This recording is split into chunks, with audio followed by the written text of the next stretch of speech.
Olá, você que está aí do outro lado. Estamos agora na resenha do capítulo 9, canto 9 ou livro 9, do livro Paraíso Perdido de John Milton. E eu tenho tanta coisa para falar sobre esse capítulo que eu vou ter que escrever para não ficar muito longo. Porque como é que eu gravo esses áudios? Eu anoto os tópicos que mais me chamaram a atenção e falo o que vem na minha cabeça, sem escolher as melhores palavras, sinônimos e nem fico evitando a repetição. Sai como se eu estivesse conversando com você aqui em casa. Assim como o áudio de cada capítulo. Eu gravo sem nenhum roteiro. Eu tenho a versão dele em inglês, eu vou lendo e vou contando meio que simultaneamente. Então eu nunca conto a história do mesmo jeito. Por exemplo, eu tenho todos os áudios que eu gravei para minha prima, que, como dá para notar, são bem caseiros, iguais esses que eu estou gravando agora, porém tem caseiros com a casa arrumadinha e tem aquele caseiro com a casa bagunçada, né? O que eu quero dizer com isso? É que tem áudio que eu tava gravando no silêncio do meu quarto e outros eu tava na varanda, do lado da máquina de lavar. E aí, meus queridos ouvintes, o que já era caseiro pode ficar bem ruim. Então esses áudios são uma verdadeira colcha de retalhos. Tem áudios que estão no original, gravado com meu celular, e ao final de cada capítulo eu acrescento alguma coisa, ou outros que eu tive que regravar. Esses áudios de resenha em que eu falo sobre os pontos que mais chamaram a minha atenção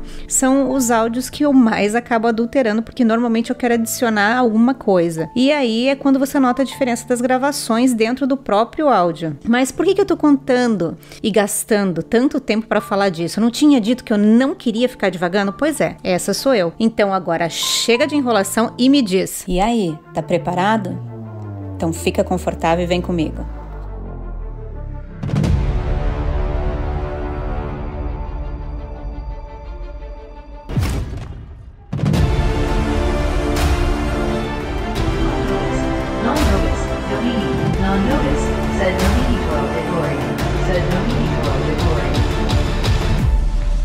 Paradise Lost by John Milton. Então vamos, sem mais delongas, começar, porque neste capítulo Satan, ele se transforma. Se antes ele dizia que não tinha nada contra o homem, que inclusive até poderiam ser amigos, mas no caso ele tinha uma rixa com Deus e eles eram meio que amigos de Deus, então eles iam entrar ali na história da vingança dele. Agora ele já mudou de postura, ele diz que quer derrubar o mundo na cabeça do homem. Ele entende que os anjos se tornaram babás do homem, que para ele é uma criatura inferior, é uma criatura feita do pó. Mais uma vez, Satan se coloca na posição de injustiçado. Primeiro ele quer o lugar do Filho de Deus, depois ele decide que Deus é injusto e que ele deveria ser um Deus melhor. E aí ele resolve tentar destronar Deus. E por fim ele se sente injustiçado por Deus agora ter feito o mundo inteiro, um paraíso apenas para aquela criatura feita de barro. Não é à toa que muitos acabam considerando Satan como o protagonista e o herói do livro, porque ele se vende como uma pessoa que foi injustiçada e só está buscando por justiça. Mas é aí que Satan faz aquilo que ele sabe fazer melhor, é inverter a verdade. E isso é um tema que eu quero abordar aqui, porque quando eu vejo uma resenha desse livro e a pessoa diz que o protagonista é Satan, eu tenho vontade de dizer: tá, companheiro, volta lá e lê de novo, porque você não entendeu nada. Porém, não são as vozes da minha cabeça que dizem que Satan não é o protagonista, é o próprio autor que diz que Satan não é o protagonista. Então pensa aqui comigo, o poema é chamado Paraíso Perdido. Bem, o paraíso, ele é de quem? De Adão e Eva. E quem perdeu o paraíso? Foi Adão e Eva. Eles são os protagonistas e os heróis da obra. Enfim, Satan é um grande personagem? É um grande personagem, mas ele é um grande vilão da história, assim como Iago na obra de Shakespeare, Otelo. Iago, ele arquiteta tudo, mas não é ele que põe o plano em ação. Por isso o título do livro é Otelo, porque é Otelo o protagonista da história. E a Iago cabe ser um dos maiores vilões da história, assim como Satan é para a história do Paraíso Perdido. E eu devo confessar que quando eu li o livro Otelo de Shakespeare, eu realmente achei que o nome do livro deveria se chamar Iago, porque é ele quem faz a história acontecer. Ele observa a história e, como um grande costureiro, ele vai alinhavando a história história e dando o formato que ele quer, apesar de não ser ele o responsável por agir. Ele simplesmente encaminha para que os personagens sigam o roteiro que ele quer. Ele é como se fosse um escritor da vida dos outros personagens, e os outros personagens seguem sem nem ao menos perceber que eles estão sendo manipulados. E com Seitan é a mesma coisa. E quando eu fui então pesquisar por que Seitan, além de ser obviamente um ótimo personagem, muito bem desenvolvido pelo Milton, ele traz esse conceito de que ele é o protagonista da história, porque não são apenas os leitores que podem se identificar, e assim como eu me pensei em Iago como o grande protagonista de Otelo, podem pensar que Seitan é o grande protagonista do Paraíso Perdido. Existem outros autores, acadêmicos, professores que compartilham dessa mesma ideia de que Seitan é o grande protagonista. E eu queria entender o porquê. Será que é só porque o personagem de Seitan foi mais bem detalhado? E aí cheguei aqui a um artigo que diz que os 2 primeiros livros, os 2 primeiros capítulos, a história é contada através dos olhos de Seitan. Eu não tinha percebido que a história, logo no início, é narrada através do ponto de vista de Seitan. Ele tá lá, ele acorda naquele lago de fogo, aí ele levanta e faz um grande discurso, ele reúne todo mundo, motiva eles, faz um grande conselho, depois é ele que decide, não, eu me voluntario para atravessar o caos e achar a terra. Então, nesses primeiros 2 capítulos, o leitor ele é envolvido por Seitan e por toda a maneira com que ele conta o quão injustiçado ele era, o quão ele é forte para buscar por justiça nesses primeiros capítulos. Então, é natural que o leitor sinta-se atraído por ele, mas não é só isso, Seitan, ele tem um carisma não só com os leitores. Veja, ele consegue convencer 1/3 dos anjos a pecar junto com ele. Seitan é um personagem que é cheio de certezas, mas também é vulnerável, ou seja, cheio de incertezas. Ele divaga, ele pensa, ele planeja, ele sonha, ele deseja, ele filosofa enquanto observa os rumos da história. Ou seja, ele é psicologicamente um personagem complexo e moralmente ambíguo, como nós podemos ver nessa passagem especificamente, em que ele quer que o mundo caia na cabeça do homem, sendo que há poucos capítulos atrás ele disse que poderiam ser amigos. E tem um outro ponto, Seitan ele não age através da violência, então você não chega a ficar com dó de Adão e Eva porque uma criatura demoníaca, mais forte, ataca o casal. Não, ele consegue tudo através das mentiras e da ilusão. Enfim, toda essa apresentação inicial de Seitan faz com que ele pareça maior do que ele realmente é. E a gente não pode negar aqui que Milton, ele usou mais da sua energia artística ali para desenvolver o personagem de Seitan. E por muitas vezes é o personagem de Seitan que mantém o interesse do leitor em algumas passagens, principalmente no início. Para quem está com um olhar mais atento, você consegue perceber que Milton, ele faz Seitan ser aquilo que ele é dentro da obra, envolvente. Ele conseguiu envolver Adão e Eva dentro da história, assim como ele consegue envolver muitos leitores que estão fora da história. Então, se hoje em dia a gente fica pensando como é que Adão e Eva caíram naquele papinho, ou melhor, a Eva, porque foi a Eva que teve contato com Seitan, como é que ela caiu naquele papo? Basta olhar hoje em dia para os leitores que também caem na mesma armadilha, nos mesmos encantos, nas mesmas mentiras que Seitan utiliza dentro da obra, ou seja, dentro da história. Então, Milton, se você perceber, ele mostra que o personagem de Seitan vai se degenerando. Ele começa grande, magnífico, e ao longo do poema ele vai se transformando em uma figura decadente, e isso se completa nesse livro 9, neste capítulo 9. Então ele sai de um anjo anjo belo, glorioso, aí ele passa para um herói, de um herói ele passa para um político que vai ali organizar o conselho, depois ele é um agente secreto que vai cruzar o caos para espionar a criação de Deus, até que ele se transforma naquela figura repugnante de um sapo cochichando e por fim numa cobra rastejante. Todas essas mudanças gráficas, o autor ele consegue não só ilustrar, mas também nos revelar como as ações de Satan o transformam de um anjo de luz para uma cobra. Eu não sei se você se recorda, mas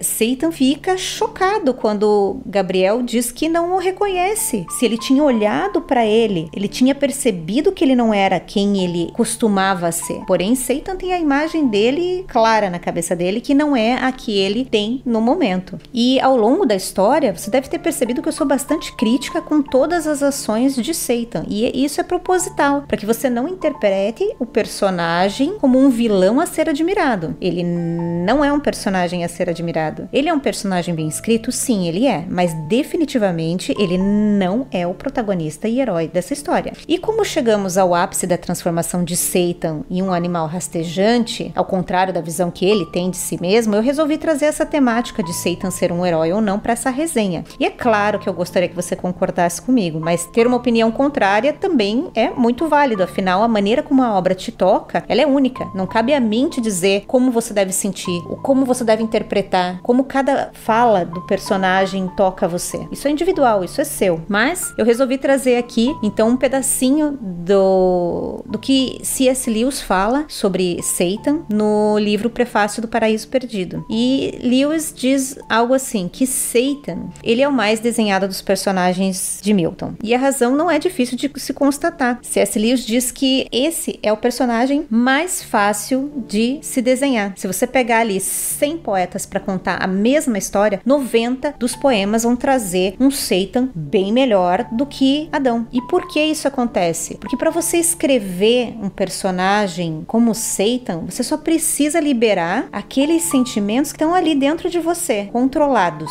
Você sabe que eles existem, mas você mantém ele preso, amarrado. Agora, quando nós projetamos esse caráter perverso, basta que a gente deixe de fazer algo que nós já estamos cansados de fazer. Nós não precisamos mais nos controlar para projetar esse mal. Agora, para você construir um personagem melhor do que você precisa resgatar dentro de você os seus melhores momentos e tentar imaginar isso estendido, uma versão estendida. E tem um outro ponto, nós não sabemos como ser um homem, uma pessoa melhor do que nós mesmos. Então, escrever um personagem bom, que consiga tocar as outras pessoas, que as outras pessoas consigam se identificar, é realmente mais difícil do que escrever um bom vilão. Afinal, todos temos o mal dentro de nós e conseguimos nos identificar com esses sentimentos gerados pelo vilão. C.S. Lewis também fala que tanto Adão quanto Satan, eles têm ali a sua personalidade desenvolvida. Só que Adão, ele fala sobre as coisas de Deus, sobre a árvore proibida, sobre sono, sobre a diferença entre animais e o homem, sobre os seus planos para amanhã, estrelas, sobre anjos. Ele discute sonhos, ele pensa sobre o sol, sobre a lua, planetas. Ele relata a própria criação. Ele celebra a beleza do mundo criado por Deus e da sua Eva. Agora, Satan, ele não tem escolha.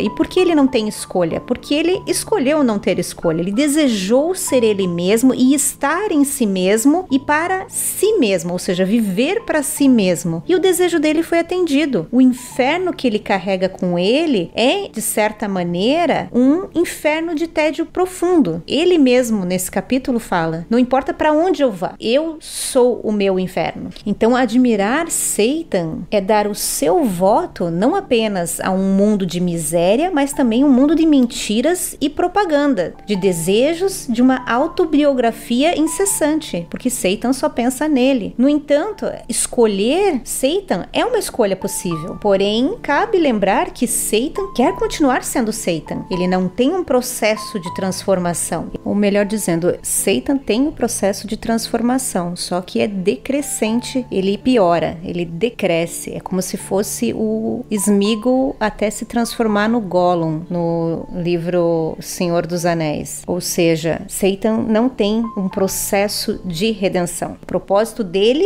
é permanecer como ele está, apenas destronando Deus. Ou seja, aquela frase célebre de Satan que ele diz: é melhor reinar no inferno do que servir no céu, é o verdadeiro significado da sua escolha. E alguns até o fim vão achar que isso é uma coisa boa de se dizer, porém outros vão pensar que é uma farsa, que é o caso do C.S. Lewis também. No nível da crítica literária, o assunto não pode ser mais discutido. E aí ele termina dizendo assim: cada um com o seu gosto. E aí cabe a você decidir se você quer conviver com Satan sendo o protagonista ou sendo um grande vilão. Mas não estamos aqui só para falar de Satan, porque muita coisa aconteceu neste capítulo. Foi neste capítulo que o paraíso de fato foi perdido. Então, retornando à história, nós saímos da visão de Satan e agora nós vamos para o momento em que o casal se separa para trabalharem individualmente no jardim. A Eva, ela insiste para que o casal trabalhe separadamente. Como nós não temos os pensamentos de Eva, assim como a gente tem os de Satan, nós não sabemos o que levou a Eva a desejar estar sozinha. Mesmo ela sendo bastante convincente em seus argumentos, quando ela diz: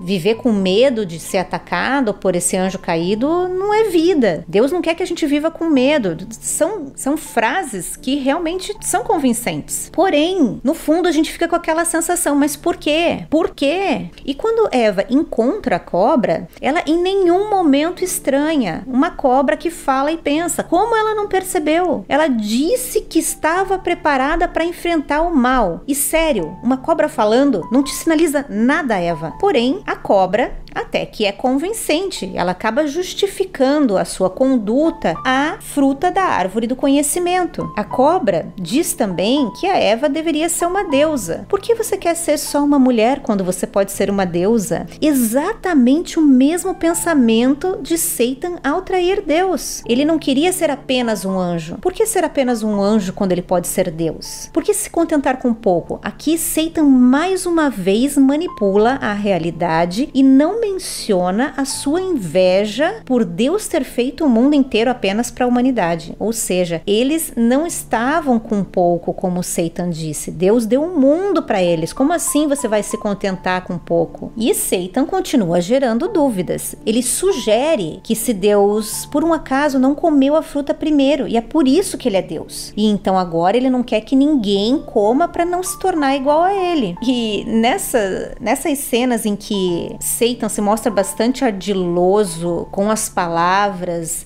me lembra muito do Loki dos Vingadores, que ele é perigoso não por ser o mais forte, mas por ele ser ardiloso, estratégico e mentiroso. E é isso que Satan faz. E Eva parece ter esquecido da história que o Rafael contou e que Adão tinha relembrado ela quando ela estava falando: não, vamos trabalhar separadamente. Adão falou: escuta, lembra da história do anjo, ele quer nos pegar sozinhos, ele quer se vingar, melhor a gente ficar junto. Eva parece ter esquecido tudo. A cobra realmente conseguiu convencer ela ali e como se fosse enrolando ela nas suas mentiras. E então, no momento em que Eva escuta o que a cobra disse para ela, nós começamos a ter acesso aos pensamentos da Eva. Ela começa a refletir sobre o que a cobra falou para ela e se ela deveria ou não comer a fruta. E a Eva começa pensando: faz sentido que a cobra tá falando. Ela deveria comer porque só se aprende experimentando. E isso me faz lembrar uma frase muito conhecida do Aristóteles, que diz mais ou menos assim: é fazendo que se aprende a fazer aquilo que se deve aprender a fazer. O que não deixa de ser uma verdade. Ou seja, ela experimenta e aprende se o que Deus disse é verdade ou mentira. É experimentando que ela vai saber se o que Deus está falando é verdade ou está mentindo. E a outra opção é acreditar na palavra de Deus sem ter passado pela experiência. Então ela acredita que a experiência vai fazer com que ela aprenda, que ela tenha a certeza. E aí agora a gente já sabe qual foi a escolha da Eva, né? Foi dessa maneira que a Eva vai se convencendo e justificando o seu ato. E quando eu digo que nasce uma feminista, é quando a Eva decide que ela quer ser maior do que o homem e pensa em não dividir a fruta com ele. Porém, logo em seguida, dentro dela nasce o ciúme, porque imaginar que Adão possa ter outra esposa, no caso de ela morrer de fato, fruto começa a corroer ela. Então ela decide, não, ele vai ter que comer também. Essa ideia de eu ser melhor do que ele vai ter que esperar um pouco, porque vai que eu morra, né? E daí ele tem que ficar com outra pessoa e eu tô de fora. Não. Então, melhor que nós dois passemos por tudo isso junto. E aí ela tem tudo planejado, todos os argumentos fazem sentido, as verdades e as mentiras se misturam ali até que ela decide agir e planeja incluir Adão na história. Eva, ao encontrar Adão, ela mente para ele, dizendo que a intenção sempre foi dividir a fruta com ele, o que a gente sabe que não é verdade. E começa a manipular, fazer aqueles joguinhos, né? Olha, se você não comer, você vai me fazer se sentir mal, você vai fazer isso comigo. Essa é a maneira com que Eva se comporta agora, depois de ter comido da fruta e tá esperando ali para entregar a fruta para Adão. Além de insinuar que eles também já não estão mais em pé de igualdade, né? Ela diz, olha, agora eu tô superior, pra gente se relacionar, a gente precisa estar no mesmo nível. Então agora você tá um pouco abaixo de mim, você deveria comer a fruta. E Adão foi extremamente omisso. Ele nunca questionou a possibilidade de Deus perdoar Eva. Esse é um daqueles pontos que a gente fica, por que, Adão? Por que você não perguntou para Deus? Por que você não falou assim, perdoa ela? Enfim, não. Nesse momento a gente também não tem acesso aos pensamentos de Adão. Ele simplesmente decide que ele precisa estar com a Eva, que ele não consegue viver mais sem a presença da Eva. E aí ele também fica buscando razões ali que justifiquem a decisão de desobedecer a Deus. Ele tem o mesmo processo que a Eva tem, e é aí que eu digo que nasce um sindicalista, porque ele diz que Deus precisa do trabalho dele. Olha, eu sou uma pessoa importante aqui, se não tiver eu aqui, não tem ninguém. Então, ele devia considerar, ter um pouco mais de consideração comigo aqui. Ele não vai querer me matar, né? Pô, eu sou a única pessoa que cuida daqui. Porém, essa versão de Milton para o pecado não é a mesma que está lá na Bíblia, porque, segundo a Bíblia, o casal estava junto. Eu vou pegar aqui Gênesis 3:6. Olha só. Quando a mulher observou que a árvore realmente parecia agradável ao paladar, muito atraente aos olhos e, além de tudo, desejável para dela se obter sagacidade, tomou do seu fruto, comeu-o e deu a seu marido que estava em sua companhia. E ele igualmente comeu. Ou seja, os dois estavam juntos no momento em que ela decide comer a fruta. E é interessante porque essa é a versão da Bíblia chamada King James. Porém, dependendo da tradução, eu tenho uma outra que olha da Nova Almeida atualizada que não fala que os dois estavam juntos. Diz assim: e viu a mulher que aquela árvore era boa para se comer e agradável aos olhos, e a árvore desejável para dar entendimento. Tomou o seu fruto e comeu, e deu também a seu marido, e ele comeu com ela. Ou seja, não diz que ele estava em sua companhia, mas fica claro que ela comeu e deu ao seu marido, que comeu com ela. Ou seja, eles estavam juntos. E aí me fez lembrar daquela frase que diz omnis traductor traditor, que todo o tradutor é um traidor, né? Na verdade, não no sentido de traidor porque ele quer trair, né, intencionalmente, mas é porque quando você faz a tradução, um pouco do original acaba se perdendo. E aí é por isso que existem várias versões da Bíblia. Algumas têm a tradução mais ao pé da letra e outras têm uma tradução focada no contexto. E aí você tem essas diferenças. E agora eu também consigo entender por que muitas pessoas têm várias Bíblias. Eu ficava pensando, gente, uma Bíblia é suficiente. Não, a pessoa ela tem várias Bíblias porque ela tem várias versões da Bíblia. Então quando ela está estudando, ela consulta ali, lê de uma Bíblia, lê da outra, bate, faz sentido, entendi, segue o jogo. Bom, e continuando aqui, Adão, se Adão parece ter pecado de uma maneira coadjuvante, quase meio que sem querer, ou seja, a protagonista do pecado é a Eva. Eva, por sua vez, na história de Milton, ela peca pela vaidade, o que me fez lembrar do filme Advogado do Diabo, que foi lançado em 1997. E eu vou tentar falar o porquê que eu lembrei sem dar muito spoiler, mas no final do filme, o diabo, que foi interpretado pelo Al Pacino, diz: a vaidade é o meu pecado favorito. E me fez relembrar a Eva, que ela pecou pela vaidade dela. Então a cobra fica ali fazendo vários elogios e a Eva, ela se sente muito bem, fala: nossa, realmente, a fruta te deu um bom conhecimento, você consegue perceber o quão maravilhosa eu sou. Estou impressionada. Porém, pesquisando sobre o filme, eu não me lembrava, mas o nome do diabo no filme é John Milton. E esse filme, ele é baseado em um livro, e o autor, ele já fez o livro pensando numa adaptação pro cinema. E tem um documentário em que o autor, ele diz que o que inspirou ele foi a obra de Fausto, pelas referências ali do livre-arbítrio. Já o Al Pacino, para sua preparação para o papel do diabo, ele leu O Inferno de Dante e O Paraíso Perdido. Os produtores do filme também relataram outras obras que inspiraram o roteiro, além do Paraíso Perdido, A Divina Comédia, Fausto, O Bebê de Rosemary, A Profecia. Todos esses foram livros e histórias que auxiliaram ali na criação desta obra. Então, John Milton e Satan de John Milton tá muito conectado a esse filme. Não é à toa que eu me lembrei da história. E uma curiosidade é que a primeira ideia era ter o Brad Pitt no papel do advogado, que hoje a gente sabe que foi interpretado pelo Keanu Reeves. E também que a história se passaria dentro do metrô de Nova York, e ali eles representariam os círculos do inferno, como se fosse a história de Dante. Mas a gente já sabe que isso aí não rolou. Agora, retornando ao personagem do filme, Satan de Al Pacino, assim como o Satan do Paraíso Perdido, eles mantêm o mesmo perfil mentiroso, enganador, bom de oratória e ótimo em distorcer a verdade e de influenciar as péssimas escolhas feitas pelo homem. E eu falei e não disse, né, por que o filme veio na minha cabeça. Enfim, apesar da semelhança do personagem Satan nas duas obras, o que me fez lembrar foi a Eva ficar envaidecida pelos elogios da serpente e aquela frase que John Milton, né, que é o diabo do Al Pacino, diz que a vaidade definitivamente é o meu pecado favorito. Ou seja, o mesmo pecado de Satan no Paraíso Perdido, que ele também peca por ser vaidoso, por ele querer a posição de Deus, por ele se achar melhor do que o Filho de Deus. Uma outra semelhança é que, assim como Satan do Paraíso Perdido, o John Milton, que é o diabo dessa história, vai fazer com que Kevin caia em tentação mais uma vez, e aí ele continua aquele ciclo iniciado lá no período de Adão e Eva, ou seja, ele continua tentando e fazendo os descendentes do casal a cair em pecado. Bom, depois desse fun fact, essa curiosidade entre a relação do filme O Advogado do Diabo com a obra do John Milton e os dois Satans serem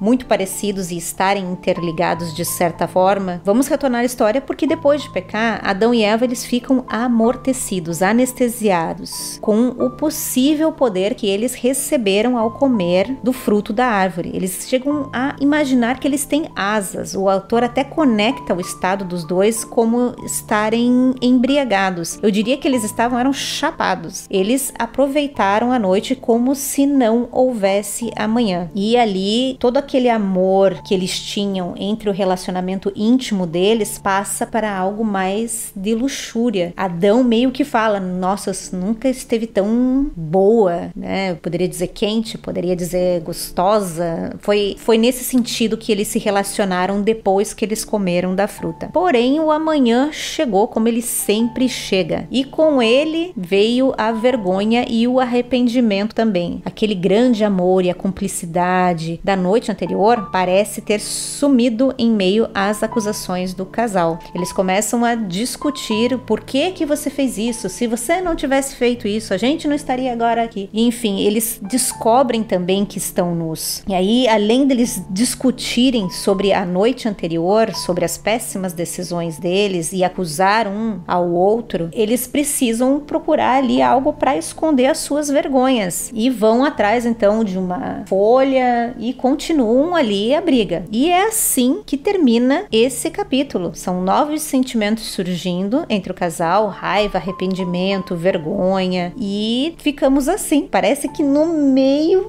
da ação nós somos ali interrompidos, como uma série dessas que param justamente naquela hora que você tá ali envolvido e agora só no próximo capítulo. E é isso aí, só no próximo capítulo. Agora eu fico imaginando, né? Eu já sei o final da história. Então eu não fico me perguntando, será que eles vão morrer? Ou será que eles vão ser expulsos do paraíso? Porém, eu tô curiosa pra saber qual será a versão de Milton de como se dará esse desfecho do casal. Provavelmente ele não vai mudar o desfecho, o paraíso foi perdido. Eles não vão poder permanecer no paraíso. Isso eu já sei. Mas como Milton vai fazer? com que esse desfecho aconteça? Será que Deus vai até o jardim falar com eles ou ele vai enviar um anjo? Eles vão receber um sermão dizendo, vocês não deviam ter feito isso, blá, blá, blá, blá, blá, blá, ou eles só vão ser expulsos, tipo, não quero mais nem falar com você, fora daqui. Bom, me acompanhe no próximo capítulo para saber como todo esse entreveiro vai se desenrolar. Te encontro lá, hein? Fui!